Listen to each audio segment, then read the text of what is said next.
good people? I'm a peace of mind lyric Allen, and welcome to Let's Talk. And today, my guest is the one and only Teaching in the Now author. See that book right there? Jennifer Felton. How you doing today? All right, all right. I'm good. How you doing today? I can't complain. The record button is going, so we ain't gonna have that slip up.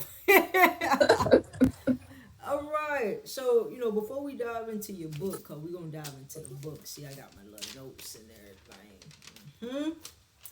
I want to give the people a little background history about you. Where you're from, your school you went to, educational wise, and what do you do now? Mm, mm. So for me, that's always a tricky question, because I like to say, I'm still figuring it out. Like I'm Okay. still figuring out who I am, what I do. But I'm just a young woman. I'm gonna say young woman Mm-hmm. from Miami, Florida. Born and raised, native Floridian. Okay. Grew up in Miami. Went to Miami schools. I graduated from Miami Northern Senior High School, and so just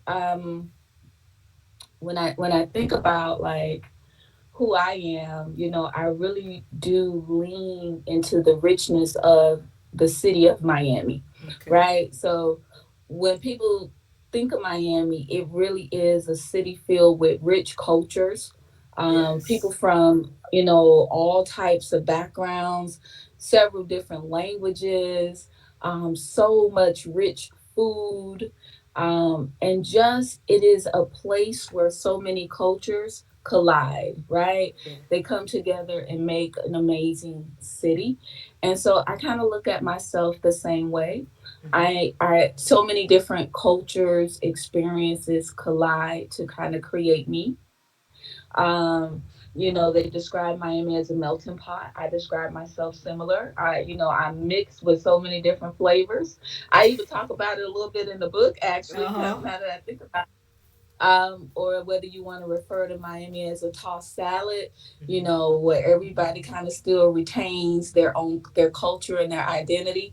So I look at myself as a very similar representation. Like, I'm from Miami, but I've lived in so many different places. So once I graduated from Florida Memorial in Miami, I moved to Orlando, and that's kind of where I first started my teaching career, right? Right. Before I was teaching, I used to be in kind of like the computer science, the tech world. So when Okay. I graduated college, I graduated with a degree in information systems. And so I did that for a little bit, but it was the most boring job ever. Mm-hmm. I would be climbing under desks, helping people with their tech issues. Here I am, I've graduated from school, I'm thinking I'm going to have some kind of sexy job. Mm-mm, mm-mm. I'm climbing under desks, I'm getting systems set up. But it was also very male dominated. Mm-hmm. And so a lot of times I felt alone at work Okay. because it would be maybe five or six tech specialists, all male, and then I would be the only female. And it just felt lonely. So I eventually kind of left that world and went into education. I had been thinking about it and it just felt right. And so started my career as a teacher, Orlando, Florida. Lived there for a good amount of time. Left Orlando. I moved to Texas for a little bit, Mm-hmm. out in Katy, right outside of Houston. Yeah. Came back to Miami, picked back up with my teaching career, and I haven't left education pretty much since. That's really when I finally like started to take off in the role of mentoring teachers. Mm-hmm. That's really when I began to do a lot of coaching and helping educators like find their joy. So, Okay. I'm a mother of two, Nicholas and Jenna, which is they are my heartbeat, but they are also my heart attack. So And so that's just a little bit about me. But as we go through, you'll learn a bit more. Okay. So we're gonna ask. I just want to ask you a couple of questions before we actually get into your book. As far as you Okay. writing this book, how long did it take you to write Teaching in the Now? So it took me 2 years to physically to write teaching in the now. Okay. And I just recently had a conversation with another young lady, and she was like, it took her 30 days, Mm-hmm. to bang out her book. And sometimes I'm like, wow, 30 days. And then, some people are like, they finished their book in 2 weeks, they finished their book in 2 months. But it took me 2 years to write this book. And I really believe like it was a labor of love. Like when I look at the book, even when I look at all of the chapters of the book, so each chapter kind of represents a different time in life. Mm-hmm. So, like, every bit of the 2 years that it took me to write the book is represented in the book. Okay. So I don't feel, at first I'm like, dang, it took you 30 days.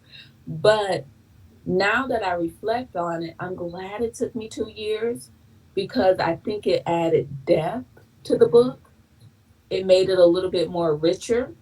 Um, when I go back into the classroom at some point, again, I move again because, again, I told you I like to move, right? So Mm-hmm. I moved to Sarasota. And when I moved to Sarasota, Florida, which I love, shout out to anybody who lives in Sarasota, um, I started teaching in elementary, Mm-hmm. which I had never done before in the 16 years of my career. And those experiences are rich in the book because it to me it made the book feel more complete. I felt more complete. Um, I had a different insight once I moved and I started working in different settings. Mm-hmm. And so the 2 years, um, man, again, I say it was a labor of love because when I started the book, it was it was it was it was not necessarily that I believed that I could write it. Mm-hmm. I wanted to write it, but I don't know if I believed I could in the beginning. And it took consistent buy-in, consistent conversations, where I had to work on my own personal mind trash. And so like different teachers, people who I had worked with in the past would call me, would just be calling me and asking me different questions. Teachers who I worked with 6 years ago, 3 years ago, 5 years ago would call me and say, you know what, Jen, this finally clicked. I understand what you were saying. Thank you for helping me. It's coming together for me now. Mm-hmm. And so those little interactions, those little pieces helped me keep going. And it took me 2 years to be able to absorb it and then push it back out. So Okay. Sounds I good. hope that helps. Yeah, it does. And when you what made sense is you said the 2 years and just listening to you from the different places that you went to teach at when you moved, it did give you a different setting because you're in a Hmm. different area. Now you're dealing with different people. You're dealing with different grades level. So you got an experience. You got to experience a couple of different areas before you actually be like, okay, I'm gonna sit here for a little bit longer now that you got Hmm. all everything that you need to collectively put everything in the book that's in here, which again was a good read. A good read. Like I said, it was a lot of examples, little inserts that you use, and they were really good. Like I was like, oh snap, for real? Like, oh, they shouldn't have did it like that. But like I said, we'll get into it in the second part of this. Gotcha. Gotcha. So let me ask you this: what or where did your inspiration come from to write "Teaching in and Out"? So, like, my inspiration really for writing Teaching in the Now was I really wanted to write something that, like, that was relatable. You Mm-hmm. know, like, I do describe myself as a teacher nerd. I love professional development, I love books about teaching, but oftentimes I found that they didn't necessarily match up to what I was doing day to day as a teacher. Okay. So, it would be like, oh, do this. Oh, your classroom should be like this. But Mm-hmm. no, no, ma'am. That is not what I got going on in this particular classroom. Or they would tell you certain things that you could be doing, but they never really, like, they always identified, well, what are the challenges, Yeah. but they never really gave me practical solutions for the environment that I worked in, right? Mm-hmm. So that was part of my motivation for writing the book. When I first started writing the book, I tell you no lie, the book was just meant to be a brochure. Like, it was just meant to be a little pamphlet. Like, I wanted to go to schools and say, hey, my name's Jennifer. I support teachers, I coach teachers, and I wanted, something to validate who I was, because I was trying to launch a business in a city where nobody knew me. Correct. And so I had moved to Sarasota, and it was kind of like I called myself being retired, and I was going to launch this consulting business. I was going to help teachers. I was going to help schools, right? Because that's my thing. But nobody knew me, Yeah. right? They don't know me. They don't know Jennifer. They've never been to any of the conferences that I put on. They Mm-hmm. don't have any idea. So I started off writing a pamphlet. But as I kept writing, it felt like I just had more to say. You know what Mm-hmm. I'm saying? More to say. More to say. Always felt like I needed to say a little bit more. And then I kind of put aside the idea of a pamphlet and realized that I was actually writing a book. Mm-hmm. And, the inspiration was, again, the phone calls that I would get from previous mentees. The inspiration was walking into a school. I'll tell you, I hate walking into a dysfunctional school. Mm-hmm. That's like, it drives me mad, because it doesn't have to be that way. There is no school in America that has to be dysfunctional. Correct. It has become that way. It has become filled um, with dysfunctional people, Mm-hmm. and therefore the school becomes dysfunctional. And so I believe, I believe every kid wants a quality education. Everybody. I don't Right. care if you good, you bad, you super bad. You want to come to school. Like, Yeah. this is how I feel. You want to come to school. You want to learn. You want it to feel good.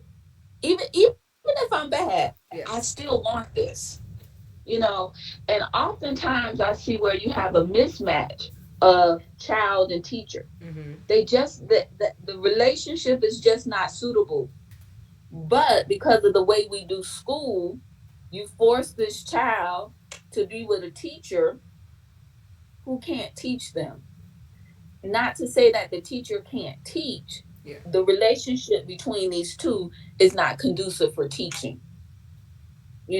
I was talking with a friend the other day about, if I'm an adult and I seek out a teacher, if I seek out a teacher to teach me financial literacy, I Correct. seek out a teacher to teach me music, I seek out a teacher to teach me dance, I seek out a teacher to teach me how to develop and grow my business, I'm first looking for a certain relationship, a certain feeling, right? Mm-hmm. I'm looking for somebody who I will allow to teach me, who I believe in.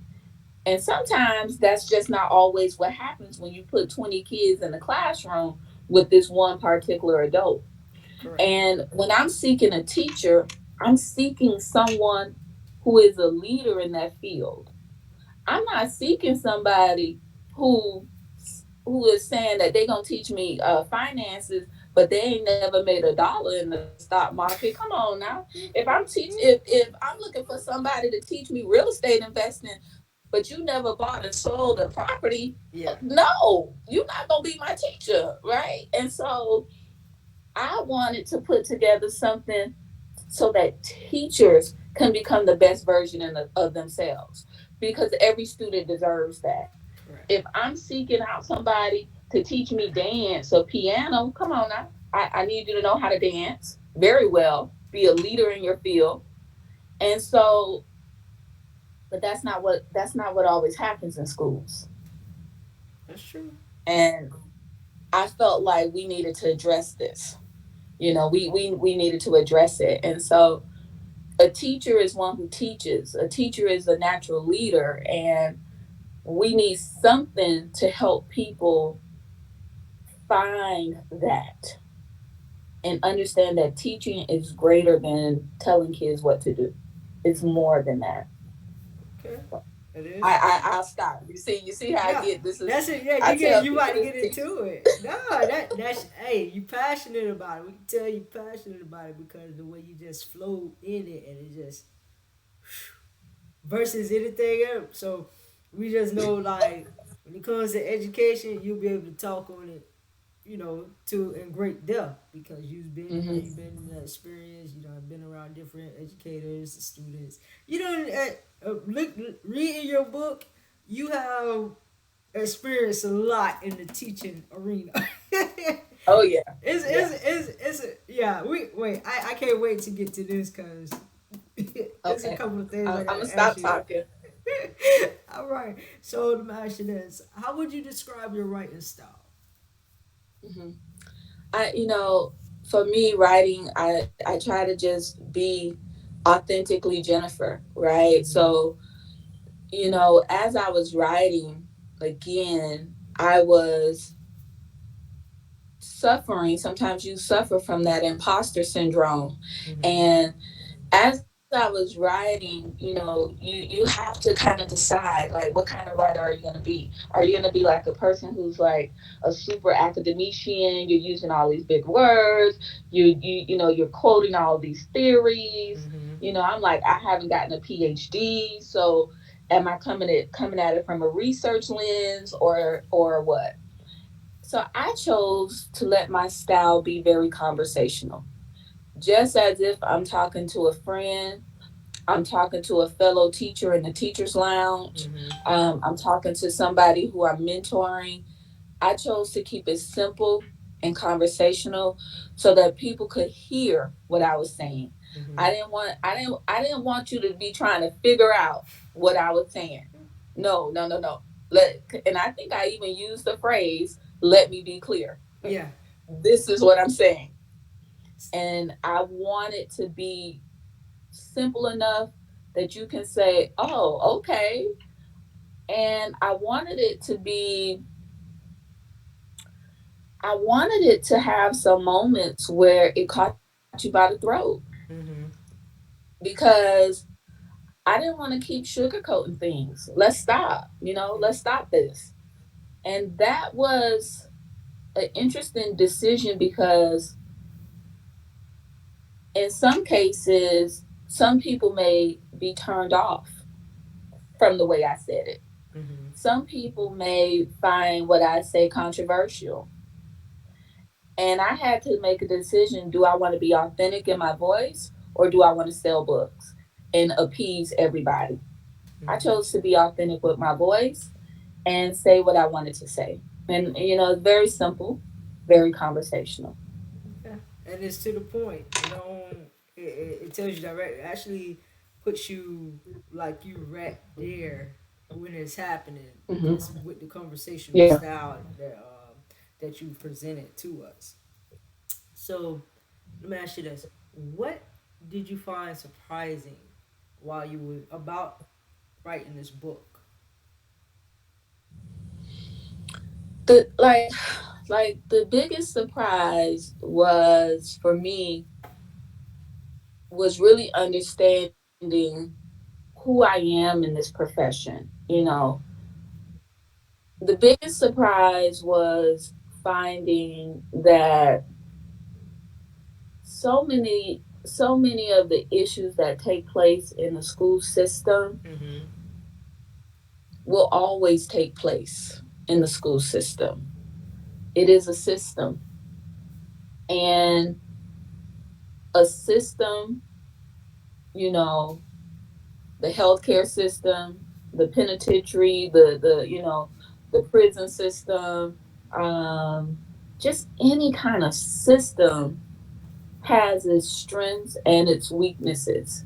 Correct. But these are things that are inherent in the system. And so the education system is not is it still has the same quirks as any system. Um Surprising about myself, I realized that I'm much more rebellious Mm-hmm. than I thought I was. I'm like, oh, I'm easy going. Not really, not Yeah. really.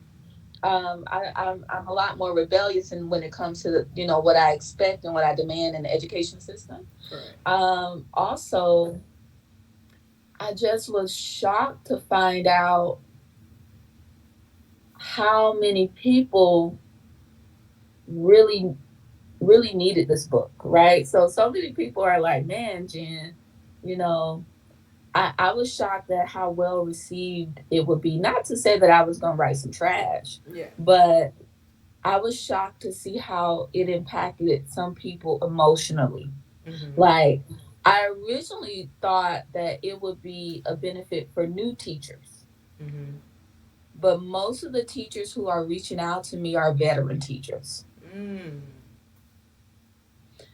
I was Interesting. like, oh, wow. Yeah, most of them are vets, meaning they've been in the business for some time Yeah, they seasoned. and they seasoned, right? And so they were like, Jen, okay, I see where you're going with this. I think I need to do some things different. And that, for me, that was all I needed, right? That was Yeah. that gave me the energy that I needed to say, okay, if I impact just one or two educators, then that is magnified because it now impacts their students. Right. And that's my goal. Okay. So let me see. I don't even know where I want to go with that. How do you handle uh your writer's blocks? Anytime you have writer's block, and if so, how did you push through, or you just flowed through it, or took it just to complete? So I can't say that I had a whole lot of writer's block because it took 2 years. Mm-hmm. So for some people, they might say that's writer's block. I didn't really have writer's block. I would say I had some life blocks. Okay. Like I I could understand. write. Mm-hmm. I could write because because it took 2 years, most of the stuff is like in the moment, Mm-hmm. you know? And so when I wrote, it allowed me to pour into the book the emotions and the feelings that I could not express because I was having a life block. Okay. Um, the life block would be things that, would necessarily set me back. Um, and it wasn't that I couldn't write, I just didn't feel like writing. Okay. I just was managing other things. Um, the book was finished off during the pandemic when it first hit. Okay. So that was a block, that was a life block. And like I say, I support schools, so Mm-hmm. if I support schools and schools are closed, oh my gosh, how am I going to work? Yeah. How am I going to get income? Life block. um there was a time when I uh, started selling insurance, and I was like, oh my goodness. Is this something I want to do? Oh Yeah. my. And again, life block. When it was time for me to deal with getting my kids in college and them taking classes, life block. So those things forced me to just kind of put the book down. Mm-hmm. But, I felt like I had to pick it back up. So put it back down, pick it up, put down, Okay. pick up. And so that's how that went. Okay. So, let me ask you this. What are some of your favorite authors and books that you have read, and has any of them influenced your writing? So, this one we talked about before, but Mm-hmm. because I'm a Florida girl, most definitely the works of Zora Neale Hurston is has sustained me. Um, not in the sense of being a writer, but just Mm-hmm. being a reader. You know, Okay. I never saw myself as a writer.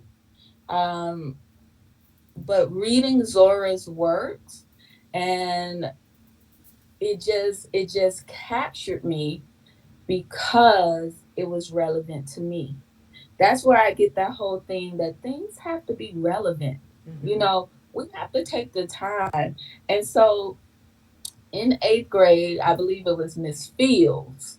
Again, you see, teachers leave a legacy on you that you don't even know. Yeah. So I remember it was 8th grade, Miss Fields' classroom. I believe we were reading Their Eyes Were Watching God, right? And so in Their Eyes Were Watching God, they mentioned Clewiston, Florida. Mm-hmm. And girl, I ain't gonna tell you, like my eyes lit up. So I don't even know how much attention I was paying to the book, but once I saw Clewiston, Florida, I was like, oh my goodness, I got some people from Clewiston.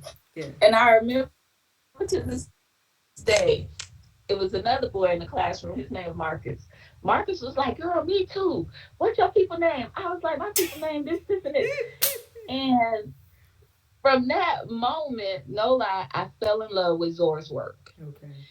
What I loved about Zora's work is in her characters, they felt like people I knew. Mm-hmm. She used their authentic voice. She didn't try to make them sound sedity. She didn't try to make them sound bourgeois. She didn't try to make them sound like they were academicians. If they just got off the field picking peas and tomatoes, that's what it said in the book. Let's go home, cook these peas and tomatoes. Okay? And I used to love when the teacher would want us to read it out loud, right? Because Yeah. I could put the accent home with it. And listen, I'm putting a heavy Florida accent on, while we're reading the book. Yeah. And people was like, because being from Miami, you have people from so many different places that Yeah. are not native Floridians, right? So people in the class would be like, you know what they saying? Yes, girl, I know exactly what they saying. I could see myself on the muck. Yeah. You know what I'm saying? I could see myself driving down Highway 27 to go Mm-hmm. to Clewiston. I could 27. see, Mm-hmm. I could see it. So when she wrote about these things in the Okeechobee and down in Belle Glade and all of this here stuff, I could see it. And from that point on, she became my favorite writer Okay. because she represented Florida people. And I Correct. had not seen that ever before. Growing up, never seen us being represented in this way, in this truth. And so she's one of my favorites. And like I shared, like my other favorite writer is my good friend Adrian Carter, Mm-hmm. because Adrian again made me believe that being a writer, being an author was a real thing. Yeah. He has written several books, and when I would feel like, back when I was writing this pamphlet, he would say, you're writing a book. You're an author. You have the words. He was like, this is for real. And because I saw him walk it, I felt confident enough to put a foot out there, not a whole path, but I Mm-hmm. felt comfortable stepping out, Yeah. right? And so as I stepped out, that's why I say to people it's so important about who you allow in your circle. Yes. Because when you see when you see people accomplishing the things that you never believed was in your reach, Mm-hmm. you begin to reach a little further. Yeah.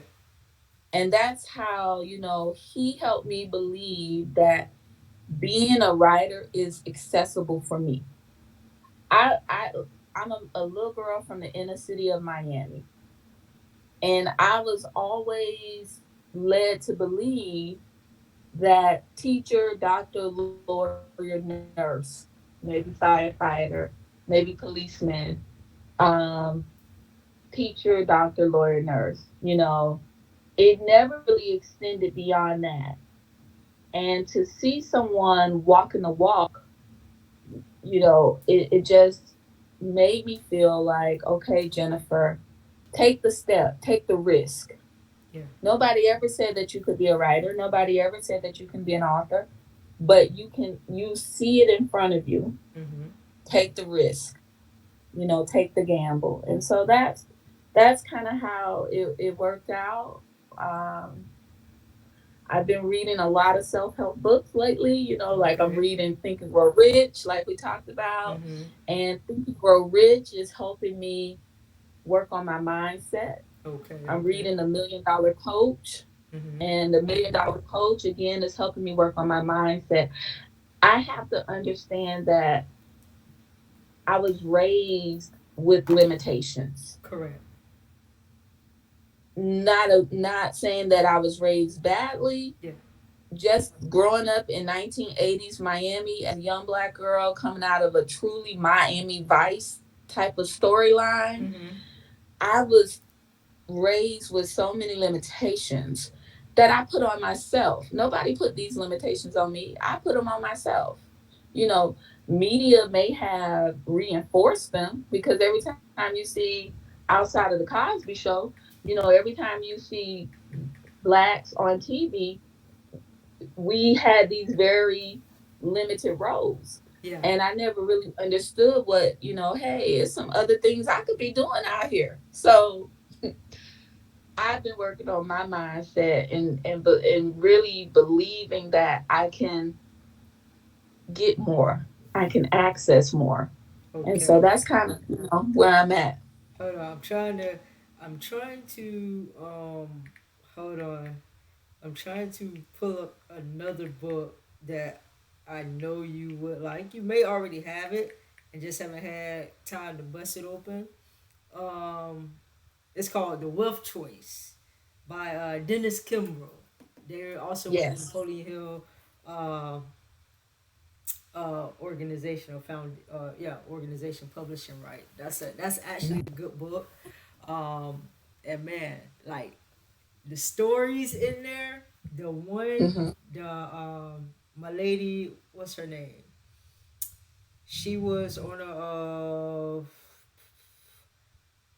Quiet Storm radio station, what's now Quiet Storm radio station, I think it is. Mm-hmm. And the lady that quit her corporate job to go learn how Burger King operate. Those two stories right there. Also, I was like, wow, that's amazing. Cause they thought Yeah. she was crazy for leaving her Mm-hmm. corporate job, but she's like, nah, let me go down to Burger King and see how these operations work. Her brother was in finance, man. When I tell you, they got like 23, 24 different food chains from ice cream to Mm-hmm. pretzels, fast food, Pizza Hut, Burger King. It's crazy, but that's a good book. So make sure you bust down into that. I Okay. will. I think reading these kinds of books Mm-hmm.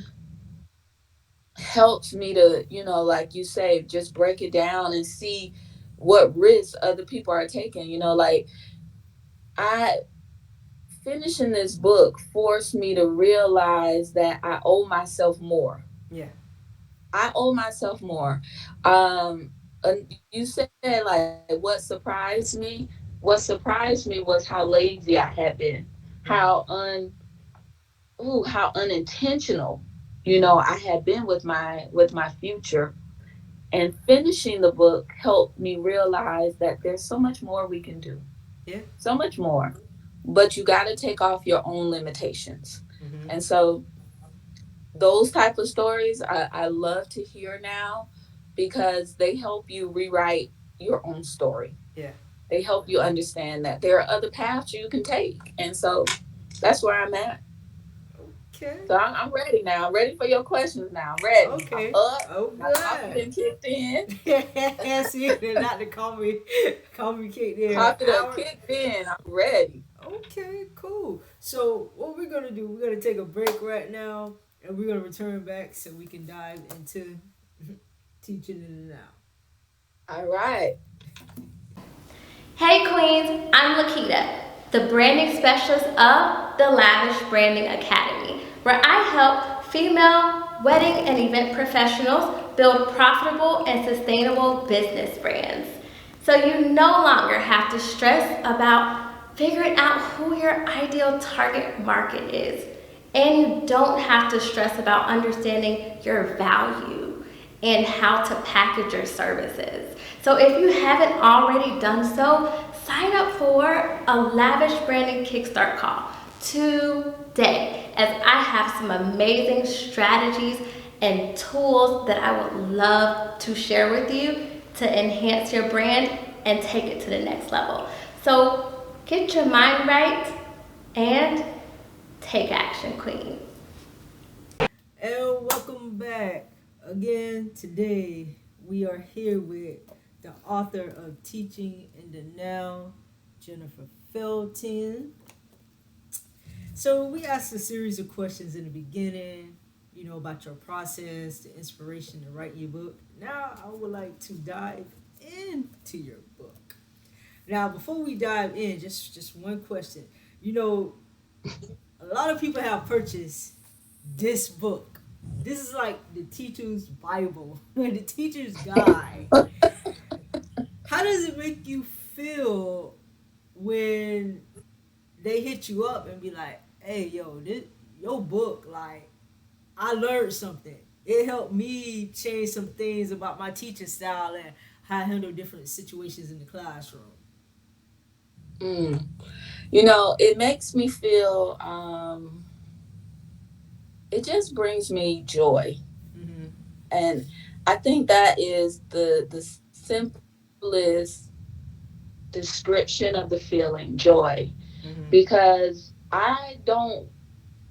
sometimes I never really know what my legacy on this earth is, Correct. like you have your kids, you have your family, but I don't know. I don't think that's my legacy. Okay. Gotcha. you Okay. know, I love my kids. We have fun together, but I don't think that I think that my kids are a representation of who I am. Mm-hmm. So when I hear people hit me up and say, this made an impact on me, it just brings me joy. Just Okay. something, a level of joy that I never really have felt Okay. before, because life gets so, oh my gosh, life gets so hectic, when we're running on that hamster wheel. Yeah. But just to be able to sit back and feel that joy that you were able to impact somebody's life in a positive way, somebody who you didn't have to impact. Like, I have to impact my kids, right? Yeah. So when they do something amazing, they bring me Yeah. joy. But somebody who I did not have to impact, um, it makes me say all of the bulls that I've lived through Yeah. was worth it. Okay. Okay, I like that. So let's dive in. Now, in the beginning of the book, because I go chapter by chapter and be like, oh, Okay. okay. So in the beginning of the book, you use your sister and your kids and your late brother Marcus. Hmm. Now you had a description for them. Your description for Jenna was pretty much like she wasn't good at math, but she was a good baker. But then you said she just needed that confidence. She knew what she was doing. She needed her confidence built.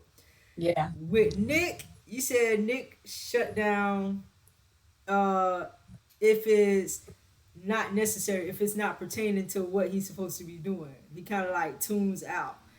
Uh, Yeah. your sister, you said she was more like wants that attention. Mhm. And then for your brother, you was like, he was like way left field. He was one of them ones that had like a attention. If it didn't interest in him, then it was like, whatever, I'm not paying attention. So when you Right. give those descriptions of them in the beginning, are you pretty much showing that okay, these are the type of students that we deal with in the school? Like what? Give me a little breakdown, the little background of that particular part. So I think in a school, you're gonna have every kind of kid. You Mm-hmm. know what I'm saying? You're gonna have a kid who needs confidence building. They need you to give them um, a hand up. They Mm-hmm. need you to tell them, you're doing a good job. Mm-hmm. Believe in yourself. Keep going. You're gonna have kids who want your attention, but they may not want your attention academically. They may Okay. not be here to learn. They might just, need you to just be there as a Mm-hmm. person, be present, notice them. They may not even want that attention from you. They might want that attention from everything and everybody else, right? I think that chapter is called Cornerstone. Mm-hmm. And the reason I write that chapter is to help people understand that everybody, every person has all of these different elements of people around them. Correct. And use that to understand what you are about to get into when you walk into a classroom. And so for me, all of these people are my cornerstones. All of these people help me understand why I do what I do. All of them help me understand how to best meet the needs of other people's children. Okay. I know what my child needs. So I need to be able to give that to other people's kids. I know the type of student my sister is. I knew the type of student my brother was. Mm-hmm. And so I need to be able to give that back into the world. Let that motivate me so that I don't come into a classroom with a one size fits all approach. Mm-hmm. You can't come into it with a one size fits all approach because it doesn't. Correct. There is no one size sitting in your classroom. There is no one type of kid in your classroom. And I start off talking about these different individuals because these relationships for me really they just really help ground me Mm-hmm. in the work that I do. They just really do. So I'll turn it back over to you because Okay. I know you said you got some questions because Hey, listen, I I could have got you. kept going on that. I know. Hey, I know you could. Trust me. You gonna go on more. Um. Now you mentioned in your book. I'm gonna give you. I got two parts to this. So you say schools must be a feeling, not just a place. Functioning, dysfunctioning of your life. Break that down. Explain that to the people uh, about that. School is supposed to be a place, not just a place, but it's supposed to be a feeling. And then Mhm. you have the functionality and the dysfunctionality of life. Okay. So school has to be a feeling. When I come to school,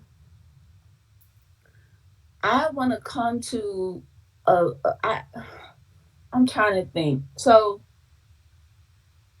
school needs to kind of create a certain feeling in me. Mm-hmm. You know, I feel good about what it is that you're about to present to me. I feel good about coming in here to learn. I feel excited when you present this to me. And Mm-hmm. so I want to learn more. Okay. I feel confident after you have shown me a certain task. And so because now I feel confident, I can execute, right? Okay. I feel accepted, right? Mm-hmm. I feel valuable and I feel heard. In comparison to I go to school. Okay. What are you going to school for? You know, I just go to this place. That's where I think a part of the problem is. School has become a place that Mm-hmm. I go to. But why do I go there? Mm-hmm. I go there so that I can feel enriched. I go there so I can feel fulfilled. But if it's just a place I go to, it becomes empty. Okay. Kids arrive at school, but why? Why does a parent send their child to school?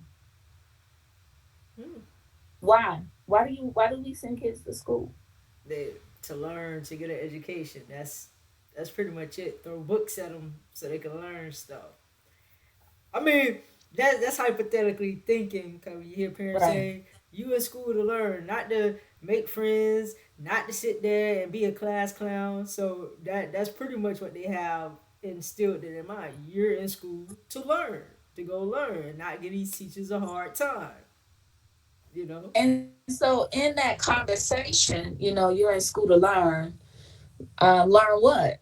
Mm-hmm. And see, I think as we learn to describe school and we talk about it, it has become a place Mm-hmm. and not a feeling.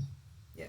You know, when I learn something, it evokes a feeling within me. Okay. And often I hear people, you have, again, going back to who you allow in your circle. Correct.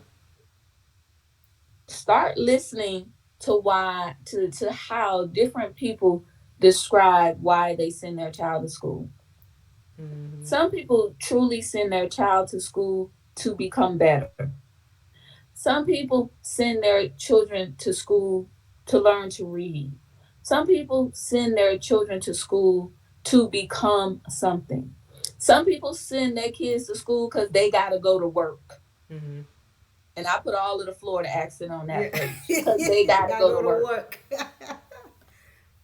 Now, if you I feel send you. your child to school because you got to go to work, Do they then really want school to is a learn? place. Yeah.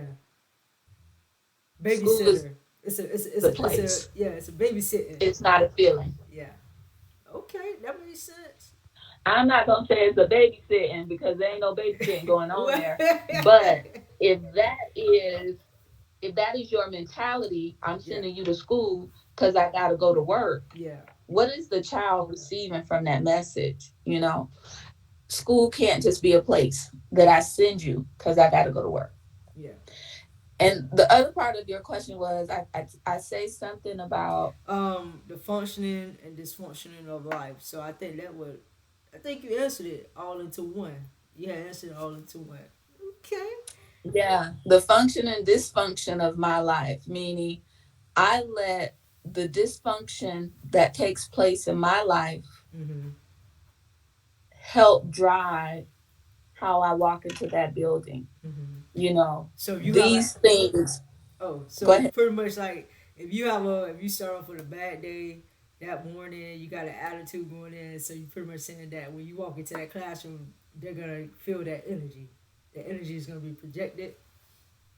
Not in that sentence, but Okay. that is a theme in the book. Yeah. I believe that sentence was referencing that I use the things that are wacky in my life, Mm-hmm. you know, um, to help me understand how to function better in that classroom. Okay. I use the fact that, yeah, my daughter was this type of student, my son was that type of student, my sister is this type of student, my brother was this type of student, to help hold me accountable for being a certain type of teacher to all students. Okay. So the functioning dysfunction of my life, I want that to drive and keep reminding me that all kids want to learn, Yeah. no matter who they are, no matter what they bring to the table. So Okay. So that leads into the the stigmatism scenario. How you come into contact with educators that use use these color charts. So it may be like red is like the bad kids, or blue is this, and you say something very interesting. Instead of like you said, you can't expect every child to be the same, and you said something interesting in the sense of why not learn about that child instead of just placing them in the category as red is bad kids because they acting up and blue are the good kids. Talk to me a little bit more on that. well, I think, so we talk a lot about like colors, right? Mm-hmm. And so I talk a lot about how colors and energy is always flowing in a room. Mm-hmm. You always have this like energy that's flowing in a classroom. Correct. And sometimes when you group kids, you give them a certain color. This is the red group, this is the blue group, this is, Yeah. certain group. And kids know, like, stop grouping them based on certain attributes Yeah. because they know. And if they know, guess what? Everybody else knows. Yeah. And so, I remember one day I was at a school and I this teacher had on her door, and people could feel how they want to feel about it, Yeah. but she had on her door like special education, ESC room or something like that, right? Wow. Now I understand that a wealth of different students fall under that title. Correct. And so I had one student who had to go in and work with her, um like twice a week or something like that. Mm-hmm. And I don't remember what she had on there, mental health therapist, just like whatever the title was. I asked her if she could remove it from Yeah. her door Was it necessary? because it was not Yeah. necessary. The kids walk by the room, Mm-hmm. they see him going into this room, and you wonder why he don't want to go. Because Yeah. as soon as the kids see him walking in there, in classic Florida language, they about to rank him down. Yeah. They gonna crack on him, Oh they yeah. gonna roast on They him, about to drag. and they okay. That's the new language. They gonna drag him. They gonna say whatever. Yeah. Stop putting labels on things that cause kids anxiety. Yeah. Stop that. It's unnecessary. You're doing it because it's efficient or it might be easy for you or whatever. Be a little bit more creative. you Yeah. know Call it something else. Because kids are going to fight certain things. Stop having them to fight things that if you were sitting in that seat you would fight too. Yeah. you I know I if think. I Yeah. had to deal with this label, Mhm. I'm gonna fight against it too. Stop Yeah. doing that. I think label is unnecessary because if the kid know where the classroom at, then you don't need to have no labels up there. Just go to the classroom like you go to a regular class, Miss So and So, and keep it moving. Or don't even put the name on there. So Go that to room 4. yeah. Go to room 4. Yeah, that. I mean, that was a good. That was that. I'm glad you were able to say that to her. You know, and I would say something else, but we're gonna leave that alone. I'm gonna ask something but else, but yeah, go ahead. but you know what I liked is, so that was a result of me writing the book, Okay. right? So as I began writing the book, I began to realize that I had to kind of walk in my own truth. Mm-hmm. If this is what I'm going to write about, then I have to be about it. Yeah. And so I started being a little bit more vocal, like saying, I don't know if you realize, but this is what's happening Yeah. as a result of this. Sometimes teachers or even adults in general, we're very much let me mind my business. Mm-hmm. He was my student, so he is Is my your business. business. Yeah. But often in the school system, nobody wants to hold anybody accountable Yeah. and nobody says anything. And that's why I say I realized that I was a rebel because I'm gonna say something. Mm-hmm. I might I might debate whether it's appropriate or not, or I may debate on what is the best way to approach it. Mm-hmm. But no kid should have to come to school with a certain level of anxiety caused by the adults. Correct. See, kids gonna bring you drama Yeah. no matter what. But adults need to be a little bit more aware of what they're doing and how it impacts everybody. Yeah, now I know that you have this title. Yeah, now I know as an adult that you are such and such and such and Mm-hmm. such. But what about the kid? Yeah. You know, everybody don't need to know all of that. Yeah. So That's true. Okay. So I want to talk about you know, the bias, the biasism, is that a word? Bias belief system that a lot of these teachers have, because it does exist.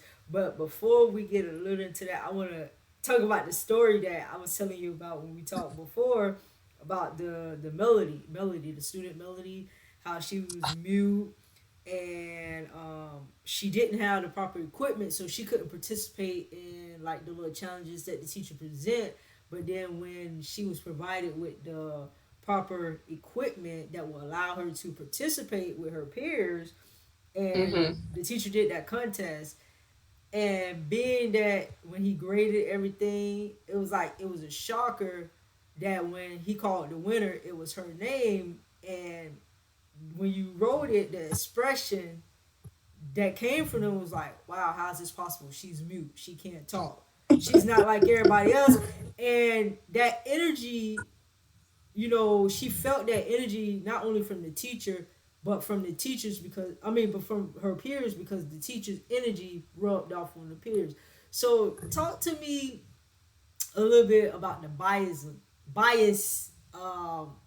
ways of teachers that they have, because our kids deal with it too. Our melanated kids deal with it too when it comes to white teachers, whether they're gonna get proper educated or get treated properly, because they may say, okay, the teacher just picking on me, but sometimes the parents don't believe it, when in actuality that teacher is being biased towards that child because of their race. It goes deep. So talk to me a little bit on that. listen, I can certainly see that you are passionate about this particular part of this Yeah. book, right? So let me just clarify, because I want to make sure I'm speaking to what you want. Okay. When you read that Mm-hmm. section, were you able to, because you, okay, since you're the first person to talk to me about this particular Okay. chapter, when you read that chapter, were you able to gather the emotion from Melody? Yes, Was I able to get that across to you? you got it Okay. across, because I was able to get it across, and when reading that, that's what made me think about a lot of kids that teachers treat them a certain way, you know, and they may be mean or nasty to them or rude to them, even though that child may be a good student, make good grades. Okay, the child may act out whatever, but still do their work. But they treat them a certain way, they talk to them a certain type of way. So I was able to relate this story with a lot of kids that you hear be like, the teacher don't like me, da da da, and then that parent that one parent on one said, "Well, what you did, da da da, da, what you doing? You better go sit down in the class." But then you have the other parent be like, "Well, we're going up to the school. We're going to see what's going on. This, that, and the third." So Mhm. then you talked about the bias system that Yeah. a lot of these schools have, that a lot of people don't think exist, but they exist on so Right. many. And there's so many layers of the existence. So it's, this conversation, we could talk about this for hours. Yeah, The what I try to get across in that chapter is for not for the openly racist teacher. yeah, That chapter is not for them. yeah, Not for the openly, teachers who know that they have a certain preference. yeah. It was not for them. It's for teachers who believe that they don't have any bias, Okay. because sometimes bias shows up in ways that we cannot see. Mm-hmm. So the whole thing behind that chapter is to get you to see through the student's eyes, Mm-hmm. get you to see through Melody's eyes, Yeah. the little things, that show what you're trying to hide. Mm-hmm. And so, like, first of all, Melody is a character. So Mm-hmm. that whole scene comes from another book Yeah. written by Sharon Draper, Okay. right? Yeah. And so that whole scene comes from another book. But I highlight the scene to say this is the subtle ways bias enters the classroom. Yeah. So here she is, deaf and mute. Immediately, whether you're a good teacher, a bad teacher, a biased teacher, a racist teacher, whoever, black teacher, white teacher, immediately you may have certain thoughts about a student who is deaf, well, not deaf, who is mute. Mm-hmm. She doesn't speak. Yeah. You may have immediate thoughts about her ability level. Mm-hmm. However, that may not be true, Yeah. but you don't know. And so your immediate thoughts will begin to guide how you interact with that student. Mm-hmm. In this scenario, the teacher is totally dismissive of this student and her abilities. This student and her family has done the work to make sure that even though she doesn't speak, mentally, she's on point. Yeah. And so when she finally is able to demonstrate that, once she gets the equipment, see, he's been treating her as non existent. Mm-hmm. She's there in the classroom. But once she is finally able to demonstrate her abilities, she is looking for him to celebrate. She is looking for him to recognize who she is and what she brings to the table. And he dismisses it. She got him all right. It was a fluke. Yeah. And even if it's a fluke, his facial expression Mm-hmm. shows that he doesn't believe that she is capable of this level of work. His body language does not show that she is capable.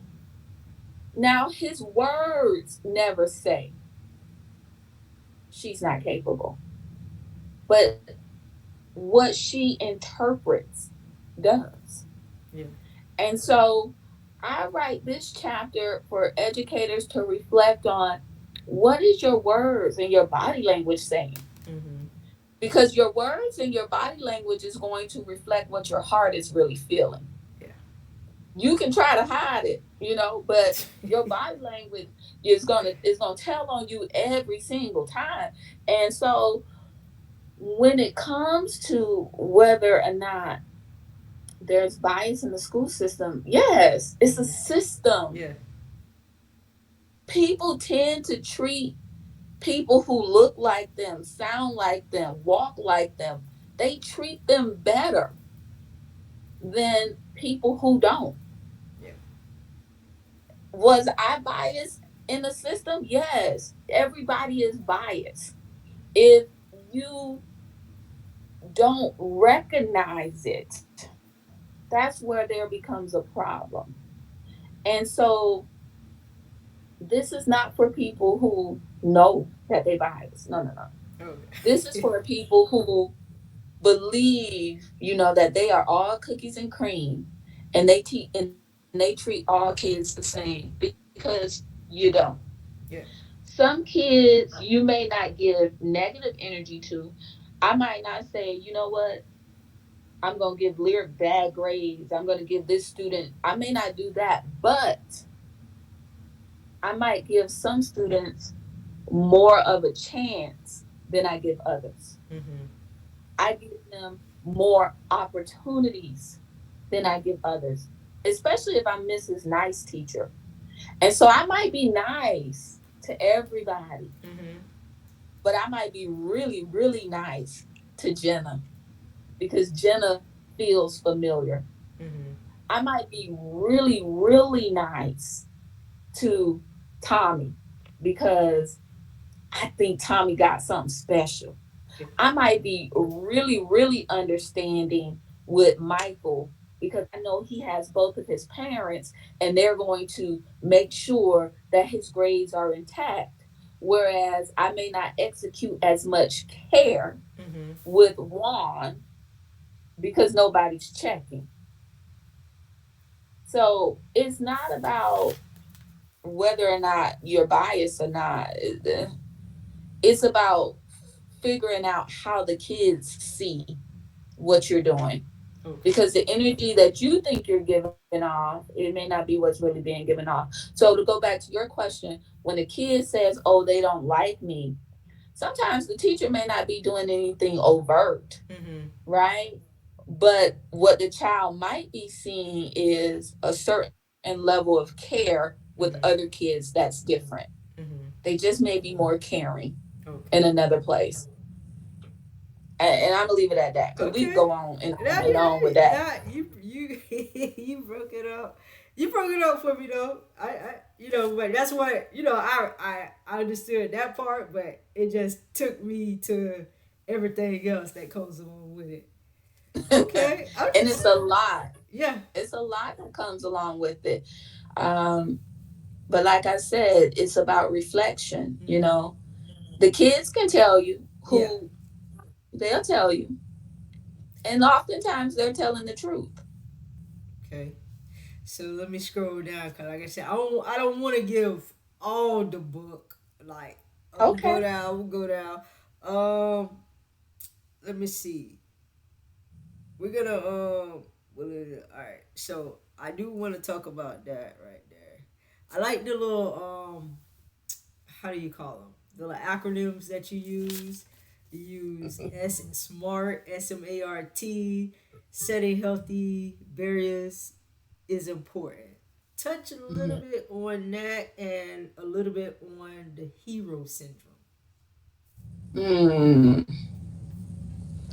I can tell what type of you are. Definitely an equity and inclusion, diversity kind of person, right?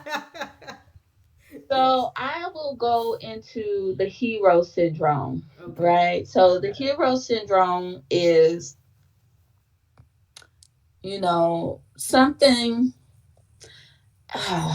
It's this is very touchy, Okay. and you get me to the gusto, right? So the hero syndrome is something that my ex used to say, good intentions, Mm-hmm. right? Good intentions. Sometimes good intentions can just go the wrong way. Correct. So I think, you know, corporations, schools, they have this thing where they feel they need to save the Black community. Mm-hmm. They need to save Black schools. And sometimes the way they do that is by sending in an influx of non Blacks into Black schools. Mm-hmm. And sometimes they can come in with the goal of saving the school or saving the Black children, or they are here to save them. And that's what I call the hero syndrome, where a teacher enters into a school system. Usually, it may be an impoverished system. A lot of the kids have coming from lower socioeconomic backgrounds. They'll describe it as a lot of the kids are on free and reduced lunch. That's how they describe it. Mm-hmm. And oftentimes, a lot of these schools are chosen because there is an offer of loan forgiveness, student loan forgiveness. I've heard that. Sometimes these schools are chosen because you do 2 years and then you go off and then you finish up your corporate degree or whatever. It's kind of like a launching pad. Mm-hmm. Sometimes these type of schools launch people into other areas. um so whatever it is, they land in these schools um for whatever reason. Mm-hmm. But when they come with the hero syndrome. They're going to come in and they're going to fix Jennifer. They're going to come in and they're going to fix Lyric. They're going to come in and they're going to instill their ways Mm-hmm. into you so that you are a better student. You are a better version of you. And that is their focus, to save you. And the problem is sometimes you don't need to be saved. Yeah. Sometimes I am just fine the way I am. And there becomes a resistance between the teacher who has the hero syndrome and the student who's saying, I'm just fine the way I am. Like, Yeah. you're trying to remake me in your image. And then, because it never fails, the person who came in to save meets resistance. Mm-hmm. They get angry, they get upset because they made all of these sacrifices Mm-hmm. to come over here and save Lil Keisha, to come over here and save Jaquan. They Mm-hmm. came over here to do all this saving, but nobody wants their help. Nobody wants their support. And then they become angry and they become bitter. And then they start lashing out at the kids and the environment and the school and this and that. And that's what I describe as the hero syndrome, because you can see it. They Yeah. come, they want to save. Some students it works for, but it doesn't work for every kid. Yeah. And then it just gets ugly to watch unfold. And that's kind of what I describe as the hero syndrome. It's great to save kids if kids need to be saved, if they Mm-hmm. want to be saved. But my blackness, or the way that I express myself culturally, Mm-hmm. My that plug. doesn't mean I'm drowning. Okay. You know what I'm saying? Yeah. That doesn't mean I'm drowning. That doesn't mean I need to be saved. I'm okay. And I did not ask you to come save me. I didn't Correct. ask you to do that. You chose to do that. And so that's what I kind of refer to as the hero syndrome. You see it time and time again. And it's just it's an ugly cycle when it turns bad. Yeah. And sometimes these teachers are allowed to stay in the system, and you can hear them. You can hear you when they tell you why they are here, Yeah. or when they get upset. When they get upset, they'll say things like, I'm here to help them. I'm making all these sacrifices because I want to help them be better. Wow. I mean, yeah, sometimes, but sometimes not. And if that's your reason They for should be coming into teaching. these black spaces, See where you at. I right. Who said I needed to be saved? Again, that's just my take on it, Okay. That and I'll reminds me. leave it at that. That reminds me of that Project Pack song. Don't save her. She don't wanna be saved. That was actually a hit though. I wonder what happened to it. I gotta look them up. But okay, that makes sense. Hero syndrome makes sense. You want to say it's just like in real life. You can't help everybody that don't want. You can't help people that don't want to be helped. You can't help everybody. You can't save and, everybody. and it's not even that. It's not even that. Mm-hmm. Like, help help is one thing, Mm-hmm. but the problem is when you want me to treat you like you are my savior. I Okay. guess maybe that's the piece. See, Okay. it's Kind of. fine to come in and help. Mm-hmm. It's fine to provide service, Mm-hmm. but don't expect me to now treat you like Mm-hmm. you are the Okay. savior of my people, Kind of because like that go. Kind of like if it wasn't for you, I wouldn't be where I'm at. Type scenario. or people are looking for honor, they're Okay. looking for prestige, Gotcha. they're looking for you to to put them on a pedestal because they Mm-hmm. came in and they helped, they want you to treat them like they are your savior. Yeah. And you know it's one thing if I'm on the balcony about to fall down, but I'm not. Yeah. You didn't flew in, you didn't flew in and kick the door down to save me, but I'm sitting on the couch chilling. Yeah. I ain't need to be saved. And then you go out into the world and tell everybody how you saved me. I didn't Yeah. know I was dying. Yeah. I didn't know I was dying. Like I was in Oh this man. space. Too funny. And that's what I mean when I say it's a hero syndrome. It's not about the fact that they're coming in to do the work. Mm-hmm. It's more about what they're looking for in return. Gotcha. They're Them, looking for them they're looking to be accolades. treated a Yeah. certain way. And when the kids don't give them that feeling, They get mad. there you go. I got you. Okay, that makes sense. So I want to cover. I don't want to do too much because I want to get, like I said, I don't want to give all the books. So I'm gonna give. I want to go with three more things. Actually, four. I Okay. take it back. Four. Okay. I'm gonna Um. keep these short. I'm gonna keep these short. All right. So your acronyms: Q-tip. Quit Yeah. taking it personal. Yes. What you mean by that? When teachers take it personal or quit taking personal? Break that down just a little bit. Yeah, Q-tip. Quit taking it personal. You know, kids do all kind of stuff. Kids come to you from a variety of backgrounds. Yeah. So some things it's just not about you. Stop getting, as the kids say, in your feelings. Stop being in your feelings about something that don't have nothing to do with you. Okay. Like, a big one in schools is shoes. Mm-hmm. That's a big one. Yeah. Oh, they got this, or the kid got this kind of phone, or the kid had on this kind of outfit, or the kid had this on, but they ain't have no school supplies. That ain't got nothing to do with you. Yeah. Okay? That's how his parents sent him to school. Yeah. That don't have nothing to do with you.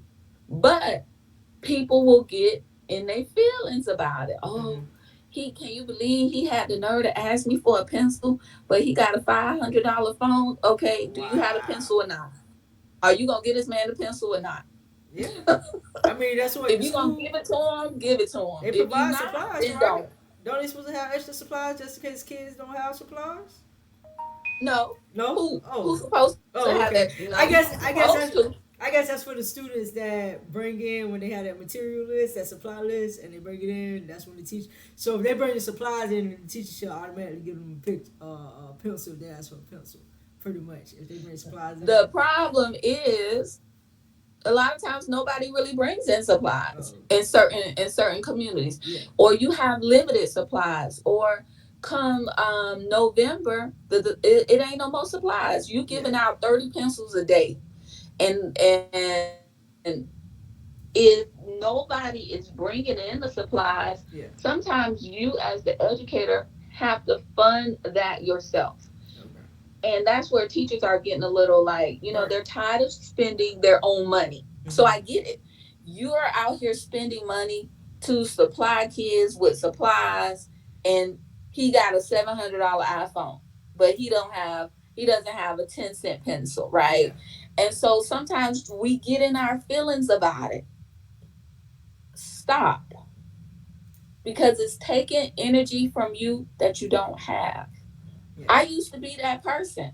I would be like, I know you didn't ask me for some pencils and you got the new J's on. That used to be me. Yeah. But that had nothing to do with me. Yeah. Now, as a mature, as a veteran in the game, I'm either gonna get a kid the pencil or not. If I don't have a pencil, I'm just gonna say, you know what, I don't have any more. Mm-hmm. See if your classmate have one. Yeah. Or if I have the pencil, I'm just gonna get a kid the pencil and I'm gonna keep it pushing. I don't have time to be saying, oh, but I see you got the new LeBrons on, and you don't. Kids don't want that negative energy. Yeah. Who don't nobody don't I didn't wear my new LeBrons for you to be talking about. I got the new LeBrons on, but I don't have no pencil. Come on, like, Yeah. think about the energy that you're putting into the classroom. A simple solution is, at the end of the day, I just pick up the phone and I call whoever's parents and say, hey, he's been asking me for supplies for about 2 weeks now. Can you send up some pencils? Can you Correct. send up some paper? And 9 times out of 10, the parent will comply, Okay. That's a you good know. thing. But me going back and forth with the kid, You don't get quit nowhere. taking it personal. Yeah. It don't work. But that's like your feeling. Mm-hmm. Stop putting all of your personal feelings, Yeah. and stop letting that lead your career. Like, because you'll get caught up in feelings. Yeah. And that's what quick take Q-tip is about. Absolutely. You mad because this teacher said this and said that, and you got to stop taking stuff personal. It's not about you. Yeah. That has nothing to do with you. So that's what that acronym means. Quit taking it Okay. personal. Okay, educators. So Q-tip. Quit taking it personal. All right. So let me ask you this question. There was an incident with your son Nicholas, and this one particular teacher had called and wanted to set up a parent conference. Now, in her class, she was complaining that Nicholas was always just laying down, going to sleep, not paying her no Mm-hmm. mind. And when they called the conference, he was doing excellent in all his classes except this teacher. And when he explained to them why he wasn't doing it, and his response was, well, we weren't doing what we were supposed to do. In essence, we were sitting there planning your wedding. He could say every detail about the lady's wedding. So when he expressed that in that conference, what did you think at that time? What were you thinking at that time? Um, you know, at that time, man, that was a hard feeling uh-huh. because I wanted to be supportive of my child, Mm-hmm. you know. I wanted to be supportive of my profession in general. Mm-hmm. So, I wanted to be supportive of the educator. Um, but when he said that, it's still hard because he's still failing the class, right? Like, he's still, I still want him to get a good grade. Like I still want you to do what you need to do. But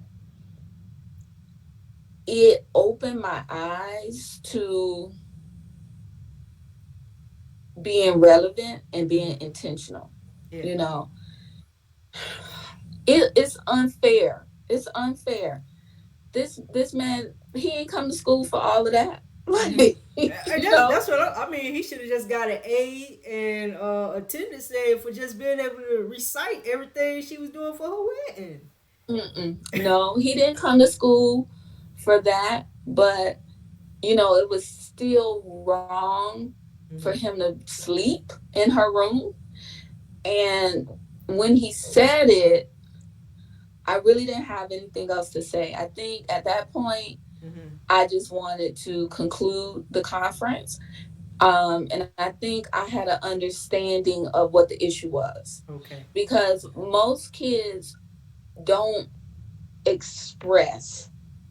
Some kids have a hard time expressing Mm-hmm. why they're not doing well in the classroom. And he struggled with that at first. Like, he didn't know what to say. He didn't want to cause no problems. He was willing to let it fall on him. But when I heard him say it, I got it. I Mm-hmm. got it. I understood that, you know, I have chosen to tune out. Mm-hmm. I have chosen not to be disruptive. I have just chosen to tune out. And a lot of kids do that. They have chosen to tune out. Mm-hmm. And they are there in a place called school, but it's not evoking any feeling. Mm-hmm. So they have chosen to just be there physically, but they're not there. Okay. And when all of that happened, that's when I it changed me going back into my classroom Mm-hmm. to, yeah, it's fun to have little ha-has and laughs with the kids, but some kids respect get into the business. I Yeah. came here to learn something. Can you get to that? Mm-hmm. And get to that. That's what I'm here for. I'm not here for all this other stuff.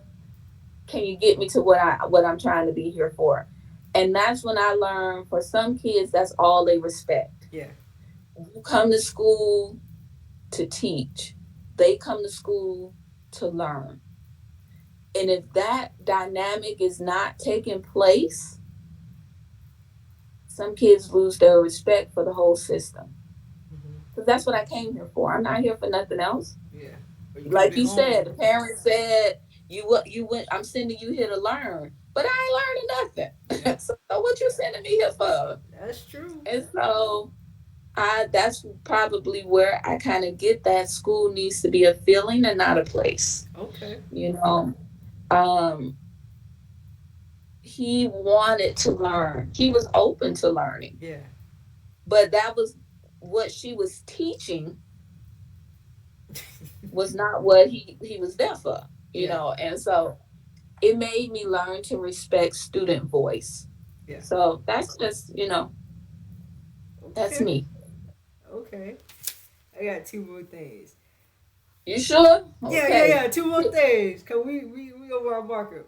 I just want to know how do you get hired and how do you get fired and hired in the same day, yo? I read that. I had to read that like 3 times to make sure I was reading what I read. You got fired by Mr. Green. Yes, I'm name dropping Mr. Green because you had to do it for a reason. Mr. Green fired you Yeah. and hired you back in the same week. Why? What happened? Oh, so you the real OG. You read the acknowledgments. Oh Okay. yeah, yeah, yeah, Okay, you read the acknowledgments. So, Mr. Green, first of all, I think when I think of a person who had a major impact on my career, it is Mr. Wayne Green, yeah. right? Okay. First and foremost. Um, so I worked at a school that had been disregarded, Okay. dismissed. Um, I've worked in the environment where people were sent in to save us, which is why I know and I've seen the hero syndrome time and time again, Mm-hmm. and I've seen the ugly side of it as well, right? Okay. So Mr. Green comes in And at this point, we are considered a turnaround school. Okay. Okay. So he comes in, and his job is to turn us around. And I had only been working at the school maybe for a few months. Mm-hmm. Um, and what was interesting was nobody ever really came into my classroom to see what I was doing. Mm-hmm. Nobody really took the time to say, hey, here is how we should be teaching. Yeah. Here is how we meet the needs of our student. This is our population. Here's what we're going to do. Okay. So, you're in there and you just freestyling. You Yeah. just trying different things, seeing what's going to work, seeing what's going to stick. And so, remember how I said I realized that I was also somewhat rebellious. Mm-hmm. So, when when some of the people from the old leadership remained before Mr. Green came in, I guess they had a conversation about all of the teachers, Mm-hmm. right? So I guess these people were providing him intel. I don't Okay. really know. All right. All I know is I was fairly new in the teaching game at this point. And I had the opportunity to meet with Mr. Green. Now, mind you, I had come from another school where it was different. Yeah. Okay, I'll say that it was different.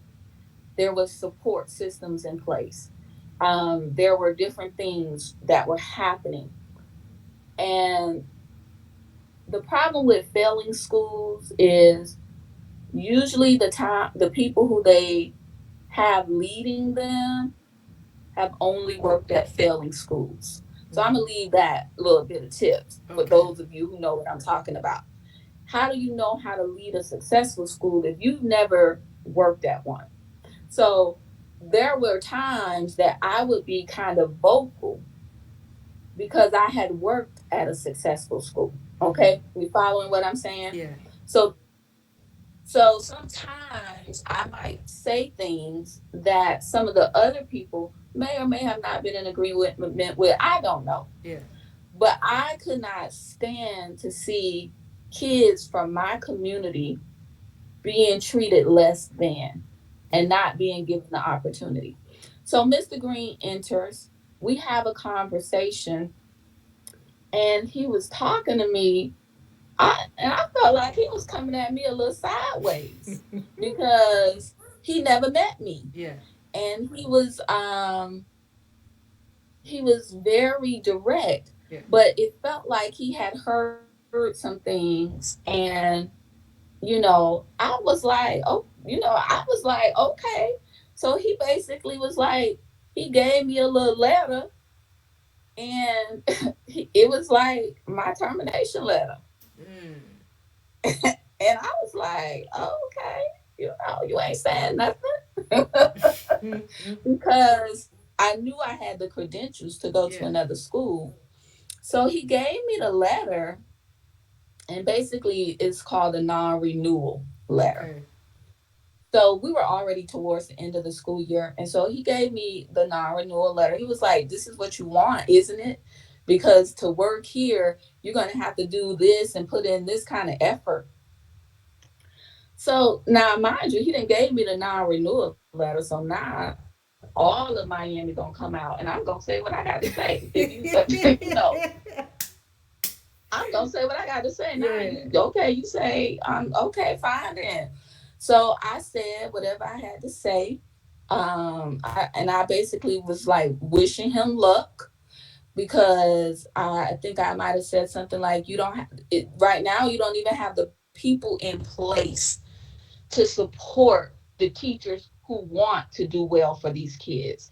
You don't realize that because he's new, Yeah. and I'm like, you don't realize that the people who willing to put in the work, the people who willing to support you, yeah, they may have said some things against, they may have said some things or done some things that the previous leadership may have not been in agreement with, because they are here for students. Yeah. I might have said something like, maybe you need to figure out who's for you or who's against you. I don't know. And I don't remember what I said, but I know I said some things. And he said some things. And then he said to me, as I was leaving or something, he was like, well, if you're willing to put in the work, we'll see. Something crazy. And I was like, okay, you ain't saying nothing. And so after that, like, I came back and we started, I don't know, he started showing me, he started teaching me, he started training me how to become a 5-star educator. Mm-hmm. He started to take the passion and to show me. And that's what I was telling him. You have teachers here who have the passion, but they are looking for direction. Yeah. They're looking for guidance. And nobody here has done that. And that's when he was like, well, if that's what you want, we could do it. And then all of a sudden we started putting stuff together. Mm-hmm. And he called me back in the office probably like that Friday. It was within a week or so, right? Yeah. And he was like, I want to take this letter off the table if it's okay with you. Mm. And I was like, yeah, it's okay with me. And he was like, okay. And then after that, we began to do great things, Yeah. you know. But I admired his passion for excellence. Mm-hmm. And I admired what he was willing to do for kids, and that he was willing to say what needed to be said. Now, he said some things to me, some things he might have been right about, some things he might have been wrong about. But what he did, what he was right about was, I needed support in understanding the fine elements of teaching. Okay. And that's what I had been looking for. I can get in front of a class and I can talk to them and I can say, this is what we're going to do. In Mm-hmm. class, we're going to write this essay. That's not teaching. Yeah. That's not teaching. He called me to the floor and was like, what topic are you teaching? When your class is done, what will they have learned? Mm-hmm. How did you positively impact them today? What skill did they leave your class with? And I couldn't answer it. I couldn't, because I was in there just talking about what was in the book, Yeah. right? I was just regurgitating what the book had said, but I didn't know really what I was teaching. How was I attempting to impact them? And once I got it, and once he showed it to me, like, I got it. And that whole experience was like crazy, Mm-hmm. because he did fire me. Mm-hmm. And you know I'm not going to say I didn't deserve to be fired, but he did deserve to call me to the table. Yeah. I was in there doing the best that I knew to do, and I Mm-hmm. was looking for leadership, and he provided it. And so that to me is when I finally learned what it really meant to be an educator. Okay. All right. Mr. Wayne Green. Shout out to Mr. Green, who could fire a person and hire him back in the same week. Yes, he that's did. that's You should good. have. That's He good. did. He slid that letter right across the Yeah, table too. but I He was think, sitting there. He slid the letter. but I think because you actually had that exchange with him, he probably saw something in you that was like, okay, maybe I need to bring her back. Da da da da. Okay, I'm so glad he did. I'm glad he yeah, did. But I was hurt. I was hurt. He uh-huh. fired me. And so, Let me okay, finish my sir. book. I got my book. Okay, okay, that's good. I like inspirational stories like that. Yeah. All right, so our final question, so we can wrap it up. What advice would you tell someone who's a new writer and just starting out? So the advice I would give a new writer that's just starting out, to a couple of things. As I was writing, I consumed a lot of material. Okay. So I listened to a lot of audiobooks. I read a lot. Yeah. Um, I listened to speakers. I Okay. did a lot of absorbing, Hmm. right? I never stopped absorbing because as I absorbed more, it began to help me figure out my voice, number Okay. one. It refined my voice because I was like, I kind of like this. I want to sound like this.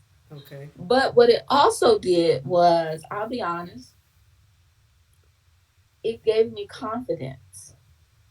Because when you start off writing, you may not have the confidence to believe that you got the stuff. Because that was my issue. I didn't know if I had the stuff. But as I started reading other $1 million writers, Yeah. 5-star writers, New York's best-selling list writers, they weren't saying anything in any way different than I was. They wrote how they felt. It was simple, it was to the point. I could do this. There was nothing about this $1 million book that I just read that I couldn't do. And so that encouraged me to read something by someone who is renowned as an expert. And I would say, I okay, this ain't nothing fancy. I could Hmm. do it. And so that's one thing. Continue to take in content because it will help you to continue to build your confidence and help you define and refine your writing style. And the other thing I would suggest is make a schedule. Okay. Life is going to happen. Things will sidetrack you. Yes. Um, life never stops. And so keep a schedule where you are accountable to yourself for writing, because you'll start off. A lot of people, I've met several people who have started books. Hmm. You know, several people have started books, they've started a couple of chapters, or they want to write. Set yourself a schedule and write. Get up like I used to do Saturday mornings. Once I kind of hit a standstill, I got myself up every Saturday morning. I went to the Sarasota Library, downtown Sarasota, found a seat by the window, and I started writing for 2 hours at least. I was not allowed to leave the library. And that's what got me through, holding myself accountable to a schedule. So I know we've talked about a lot, so I'll stop right there. That's a lot. All right, you guys. To all my educators, specifically my educators, make sure you go cop you a copy of Teaching in the Now. Like, seriously, it has some good information in here that will improve your teaching skills and abilities. And where can they purchase this at? It's on. So they can always connect with me on www.jen Felton.com. So jenfelton.com. They can put in an order there, which will link them to Amazon, or you can just go right on to Amazon and purchase it. Teaching in the Now. Classroom momentum begins with you. All right. And this has been another great episode of Let's Talk. Until next week, peace and blessings. Peace and blessings.